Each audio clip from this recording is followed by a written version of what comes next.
I have a fighter. I have an RPG. Oh, the hell is this?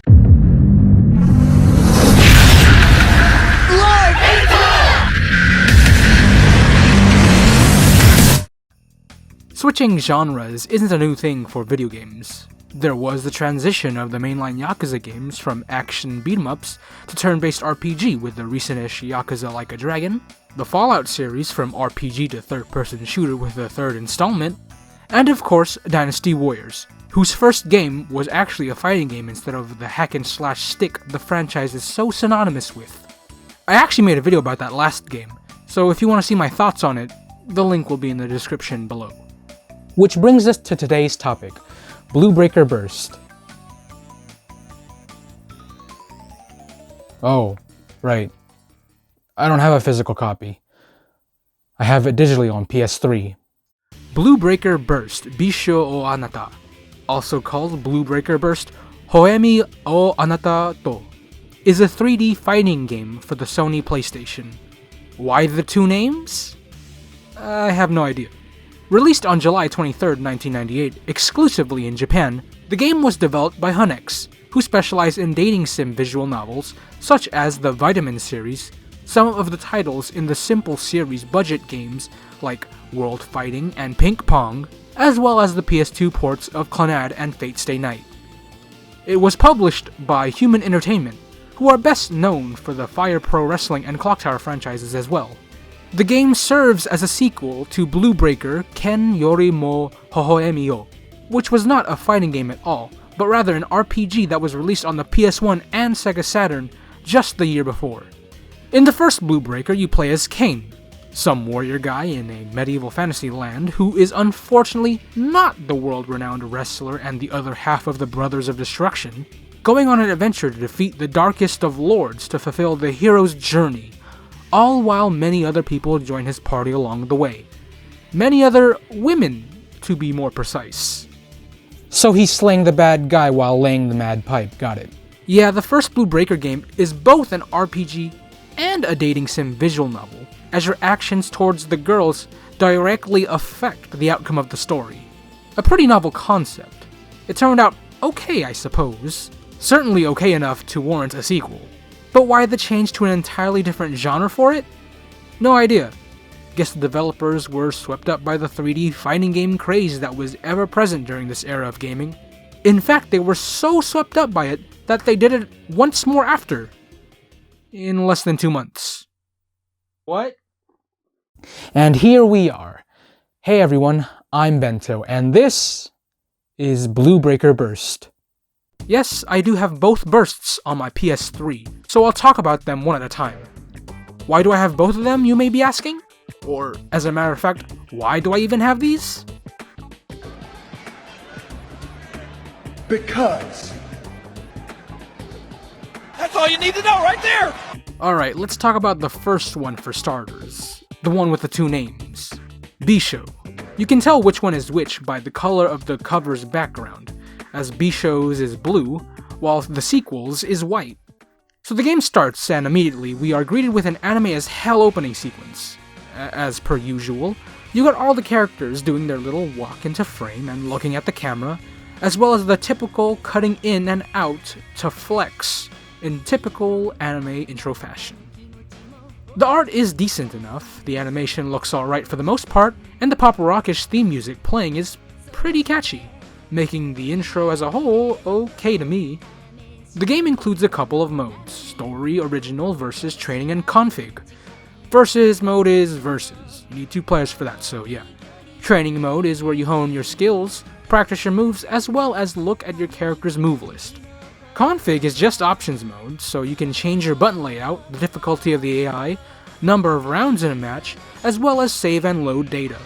And do remember to save, as there is no autosave function in this game, so you have to manually do it. Original is your standard arcade ladder. Fight through everyone in the roster along with others in the rogues gallery that you may or may not unlock, and then roll the credits. The end.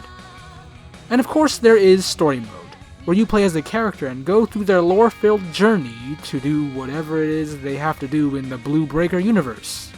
We'll get into that later because we have to see how the game actually plays first. But before any of that, we have to talk about the thing we see before it all, the characters. Jumping into original mode, we have a variety of characters to choose from. All 7 of them. Strange though, because I'm pretty sure there was a bunch more characters in that opening sequence than what we see right here. Also, there seems to be no male character selectable, making this a waifu fighter. You know, business as usual with these anime fighters. But I really can't focus on that right now. I'm too busy being distracted by how much nothing is going on this character select screen. There are no character names, no character previews or renders scaled up to visually tell me something more about their character as I highlight them. Nothing. And there's so much space being taken up by absolutely nothing that it makes the small cast look even smaller somehow. I guess we'll go with, this purple-haired chick. She's got a headband on, so you know she means business. Oh, now she's got brown hair. Okay. You can select the player 2 palette swap for the character by holding down triangle before making your decision. Okay, so I'm playing someone named Carmi, and it turns out she's a soldier lady, wielding a sword with no pants. Weird but interesting, I'll let it slide. And I'm fighting a red-headed ninja girl, barely wearing anything, named Yarm. Weird but interesting, I'll let it slide. The other characters on the roster include Chimera,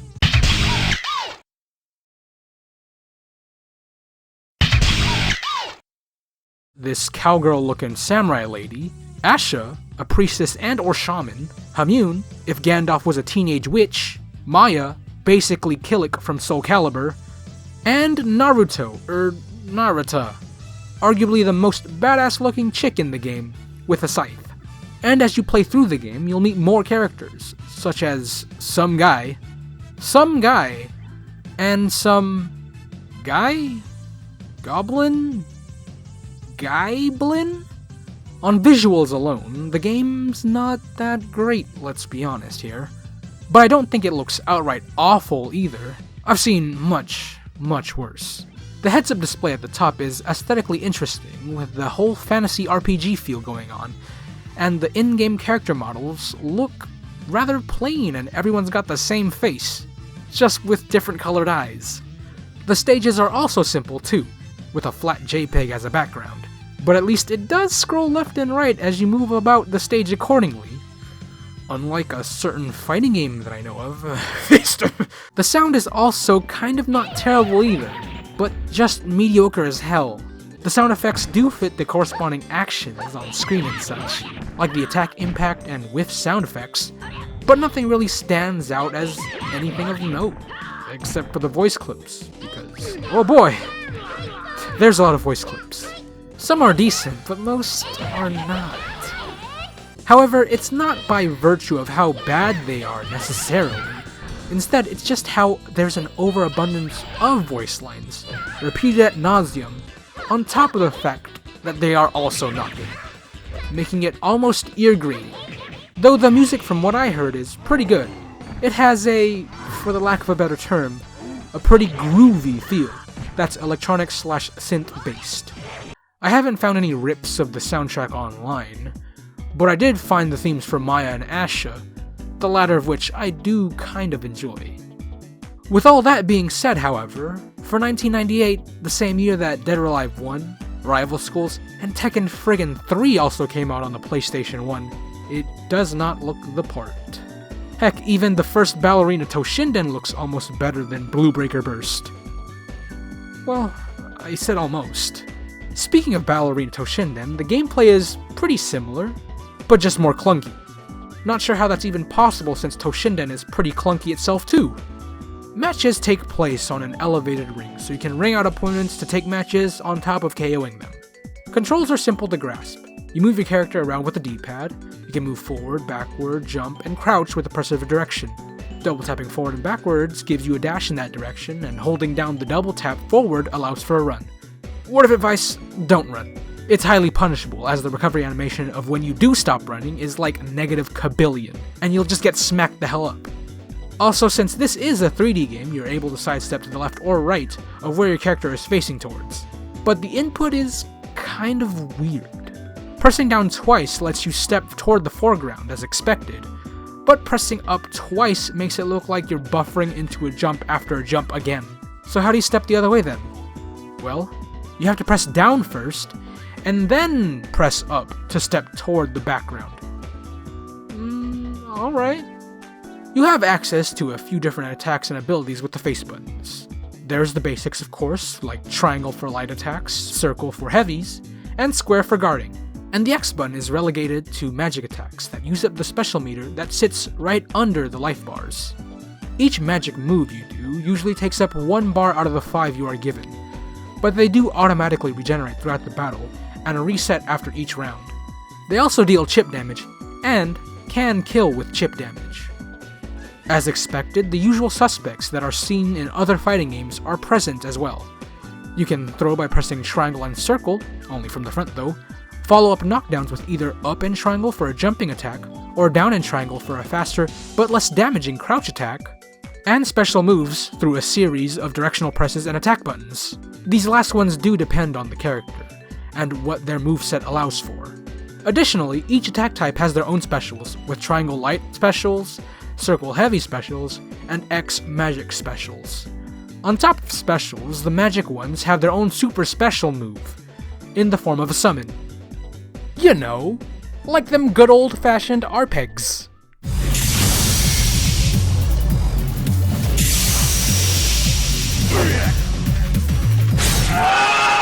You press X and square at the same time, and your character does a little jig to summon their summon. They vanish, and the thing they called out for comes to the field and does their business for 1 billion damage. Or rather, a little less than half their health, but still a bunch. It has quite the startup time, so use it appropriately so you don't get hit out of it, or whiff because someone moved 2 inches. It all depends on the character you use for the timing, because each character has a different summon, depending on what element the character you're using has. Wait, what? Oh, did I not mention the element system? Well, I guess it's as good as time as any to go through it right now. In this game, each round is considered a different week that can be seen right below the timer. I'm not sure what this is a reference to, but it's probably something from the original first game, or a general fantasy RPG thing. Anyways, each week is correlated to a specific element. These elements include light, fire, water, wind, earth, darkness, and the best element of them all, nothing. Each character has the power of 1 element, so depending on who you are using at what type of day during that week, your character may be buffed or debuffed accordingly. For example, if you're using someone like Yarm who is wind-based on a wind week, your attack power and EP gauge, which is the magic gauge, recovery is boosted. But also, those stats may be decreased when fighting on an opposite day. Opposite days come in pairs such as light and dark, fire and water, and then wind and earth. And when there is no element during that week, then everyone is debuffed. You both lose. Not the match, just the potential buffs.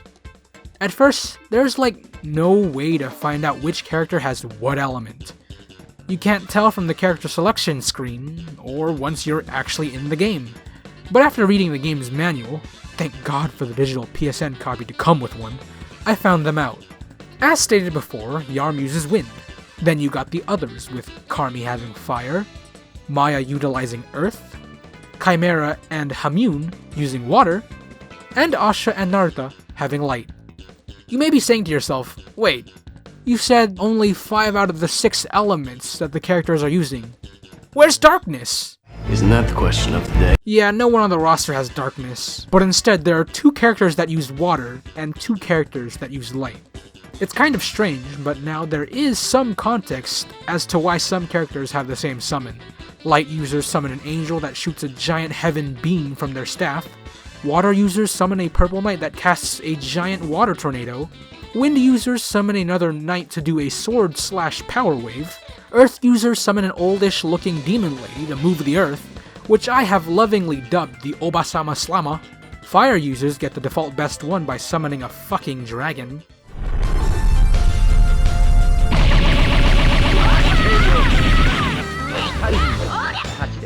And darkness users summon... I have no idea. We don't have a rep for some reason, which is weird because Narita is dressed in all black and stuff. I thought she was clearly darkness, but whatever, I guess. Now, while all these mechanics are interesting and whatnot, here's the thing though. In totality, it all kinda just blows. The hit detection in this game is inconsistent at best. Things that should hit sometimes won't, and will whiff for no apparent reason. Like, how the hell did I miss that? It's a natural combo. I was right in front of her too. What the funnily enough, there are a lot of natural combos in this game. Like, too much of it. Literally, if you just mash and chain light triangle attacks together with any character, 95% of the time it's gonna be a natural combo. And they're so good most of the time that you practically don't even need to do any of the special moves or chains to win. Not that you need them in the first place, because almost all of them are total ass. I didn't talk about it earlier on the topic of visuals, but the animations of the fighting look both completely flaccid and robotic at the same time, sometimes looking like everyone's a marionette. Coupled together with moves that look really lame, feel awful, or both, you get none of the action going on screen being interesting to look at, or not really giving any satisfying impact or anything like that. Also, when you're doing your magic super summon, make sure it actually hits, because once you pop it, your whole magic meter is gone for the rest of the round. It doesn't regenerate. Oh yeah, and did I mention that there's a delay on everything you do? Sometimes you'll do a limp-ass jump kick instead of the grounded jump attack follow-up you wanted to do. It'll often take eons for you to return to standing from crouching if you did a crouch attack, and vice versa. When you attempt to sidestep to the background by pressing down then up, but the game registers squat, you can end up doing an entirely different move from the one you intended, and a lot of the time your character will still keep attacking the nothing in front of them long after you've stopped pressing buttons. It's all just kind of booty cheeks, and not in the fun way either. To be completely fair, that's just the gameplay. Surely it's just only a tiny fraction of what the game actually offers. But what about the meat and potatoes of any fighting game? The story mode! I literally know nothing about Blue Breaker, so I can't tell you much about it. Though what I can tell you is that every selectable character is a bridal candidate, and is trying to win and or maintain their affections of Cain, the guy from the first game. Interestingly enough, the story mode for Chimera, who is basically the protag of this game, is played out like an RPG. You go from town to town in the overworld, talking to people along the way and getting into 1v1 fights instead of the usual turn-based battle fare in your typical RPGs. And while you can't buy equipment or upgrade your stats in any way, you can also rest in towns to regain HP and have dialogue choices that progress the story. It's a neat way to have a little callback to your series' roots, I guess. Unfortunately, I don't know what the hell is going on because I can't read this.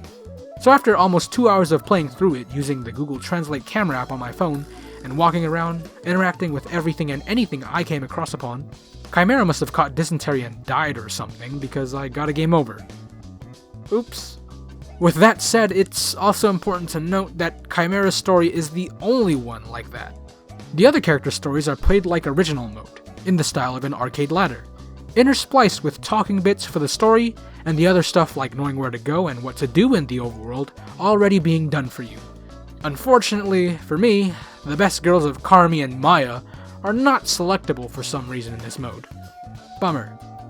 In the end, I only bothered going through Yarm's story because of her ring out potential being amazing thanks to her Psycho Crusher special and the light chain into kick.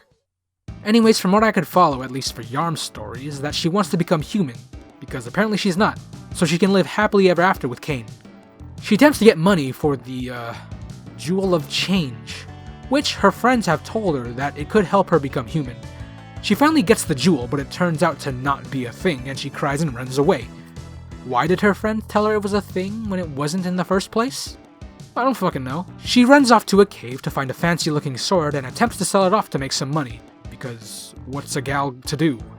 She picks up the sword, but apparently it's magical and it talks. Then she gets into a fight with it, which, might I add, is really dumb in every single way. She wins, the bitch explodes, some guy pops in, who I think was living inside the sword, to say thanks and fucks off.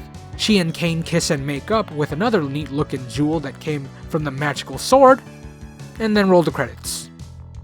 Huh? There are also apparently some unlockable characters. I mean, there's the actual dudes that you fight against that aren't in the initial playable roster, and the obvious looking characters from the intro sequence who look like they are definitely in the game and are in the story proper aren't selectable. They might be unlockable through the story mode because I played through original mode with everybody and got nothing. But am I willing to sit through hours and hours of dialogue and story I do not completely understand, on top of trying to get Chimera to where she needs to go before she dies of malaria or some shit again, just to find out? No, not really. On to the sequel, Egao no Asuni. Wait, let me backtrack a bit. When I say sequel, I do mean it very loosely. It's basically the same game. Same design, same graphics, same gameplay. Literally everything is the same. Albeit merely whiffs of some new things for this game. They did add a new cinematic camera when throws are being done, so that's kinda neat. As far as any gameplay changes, that's about the only noticeable difference I could find. But let's get on with the outright obvious newest inclusions. First and foremost, there are more characters now.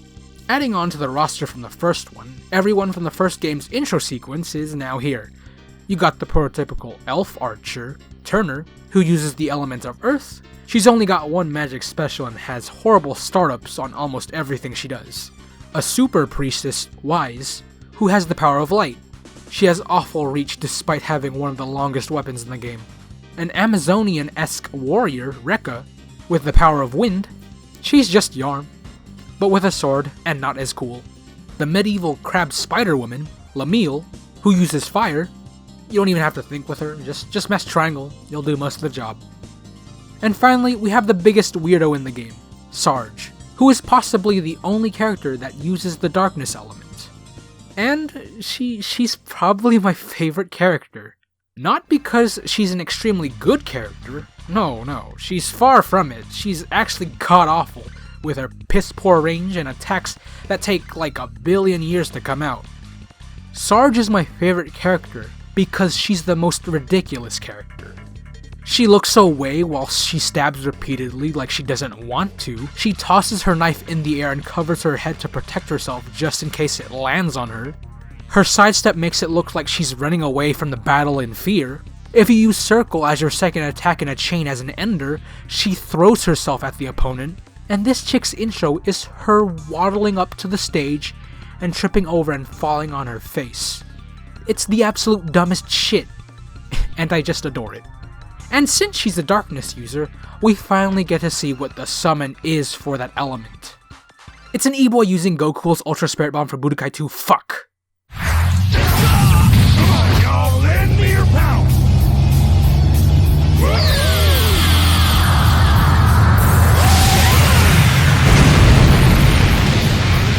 Along with these newbies on the roster, you can actually see the spots where the unlockable characters will be, of which there are 5 of them. I only managed to unlock one by chance. I guess I need to play through the story multiple times because, like before, original mode is not cutting it, but fuck that noise. On the topic of story mode, Egao's story is one of the few changes from Bishou, in which Chimera's story is a continuation from the previous game, and the characters in Bishou that did have a story mode in that game do not have a story mode in this game, Egao, and have been replaced by literally everybody else. But like I said, I'm not playing through the story mode as everybody because I can't read shit, and do not want to walk around aimlessly just to die of dehydration as Chimera. Still, I did play story mode once more as Sarge because she's such a trooper, and just to compare it to the story run I did in Bishou as Yarm. Upon completing her story and having my ears bear witness to the most delightful sounds I've ever heard in my life,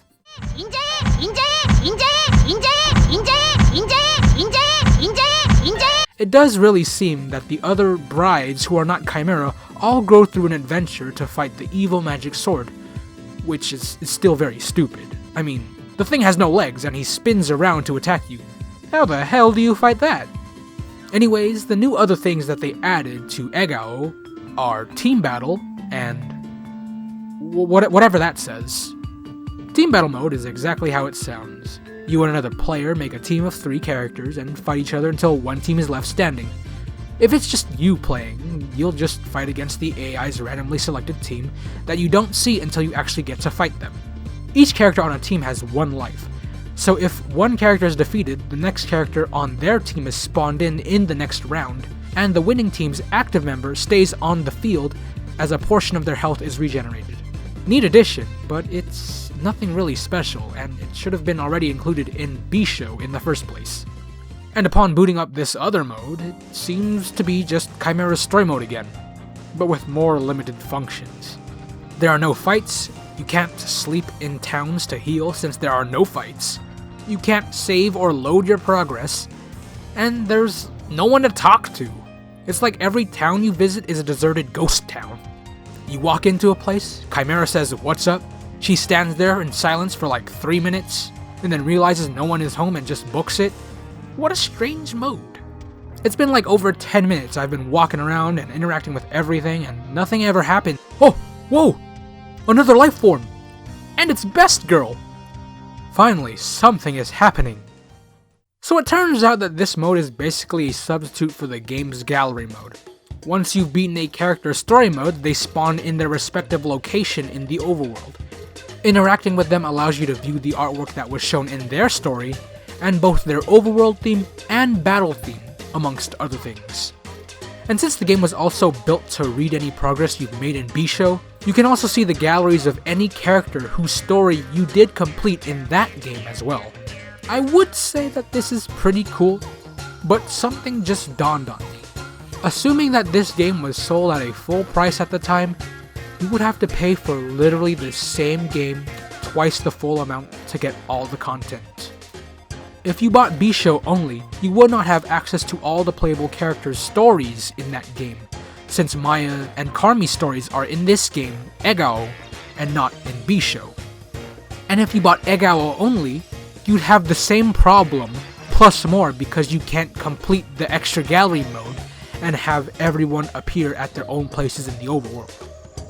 It's as if the developers were making Blue Breaker Burst as a single game, and then one day someone came in the office and said, "Hey, what if we literally cut the game in half and sell them individually at retail price each?" And then that's pretty much what they did, selling the first half as Bishou and then selling the second half with the cut modes and characters as Egao. Less than 2 months later. This is some on-disc DLC PC expansion pack bullshit, but somehow much worse. Well anyway, since I only bothered to do Sarge and Yarm's stories, there isn't much for me to see here. Although I did run into one of the only male characters in the game, Sasurai, just walking back and forth between these two areas here. He talks to you about random things that lead to nowhere, as Chimera just dips after 2 nanoseconds into him telling a story. So it too is also pretty much pointless. Also, I don't know if it's just me, but I did run into some weird problem while playing Egao specifically. After a certain point upon finishing original mode as Wise and Rekka, both of which were the last 2 characters I have not completed the mode with yet since my last save, I went to the options menu to go ahead and save my data, only for the game to freeze. And then I thought it was just some random one-time thing, so I reset the game, redid their original modes, and was able to save. But then when I tried to save the game after doing Seiken's original mode, which, by the way, is very dumb with 2 flying swords doing sick flips in front of each other and shit, the game froze again. So I'm like, okay, maybe it's just original mode that's like that. That's the problem. So I reset the game again, and then I played 2 games of Team Battle. But during my second run of Team Battle, I noticed that the characters weren't talking anymore, and I could only hear sound effects and the music.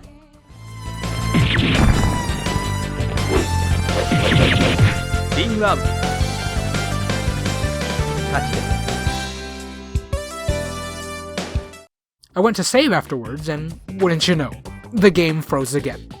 Now I'm not sure if it's an emulation issue on the PS3, my own PS3 as a whole, or whatever, but fuck it, I'm kind of over it, whatever. And that was Blue Breaker Burst, the first and the second one. What a pair of games.